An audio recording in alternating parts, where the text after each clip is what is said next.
दोस्तों, एक आदमी ने एक बहुत खूबसूरत लड़की से शादी की और शादी के बाद दोनों की जिंदगी बहुत प्यार से गुजर रही थी। वो उसे बहुत प्यार करता था और उसे बहुत चाहता था।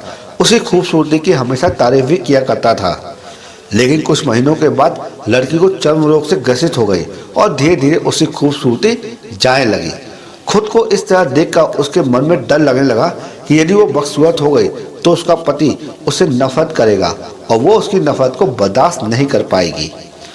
इस बीच एक दिन पति को किसी काम से शहर के बाहर जाना पड़ा।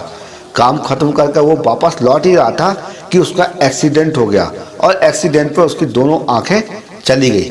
लेकिन इसके बावजूद भी उन दोनों की जिंदगी समान तरीके से आगे बढ़ती रही। समय गुजरता रहा और अपने चर्म रोग के कारण लड़की ने अपनी खूबसूरती पूरी तरह से गंवा दी और वह बदसूरत हो गई। लेकिन उसके अंधे पति को इसके बारे में कहाँ पता था, इसलिए उनके वैवाहिक जीवन में कोई प्रभाव नहीं पड़ा और दोनों का प्यार इसी तरह चलता रहा। एक दिन उस लड़की की भी मौत हो गई। पति अब अकेला हो गया और बहुत ज़्यादा दुखी रहने लगा। वो शहर छोड़कर जाना चाहा था, लेकिन अंतिम संस्कार की सारी क्रिया विधि पूर्ण हो जाने के बाद अब वो शहर छोड़कर जाने लगा। तभी एक आदमी ने पीछे से पुकारा और पास आकर कहा कि अब तुम अकेले हो गए हो और तुम्हारे साथ कोई सहारा भी नहीं है। तुम अकेले कैसे रहोगे और कैसे अपनी जिंदगी काटोगे?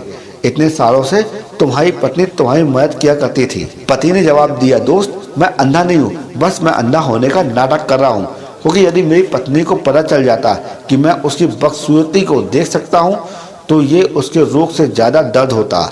इसलिए मैंने इतने सालों से अंधा होने का दिखावा किया। वो बहुत अच्छी पत्नी थी, मैं बस उसे खुश रखना चाह रहा था।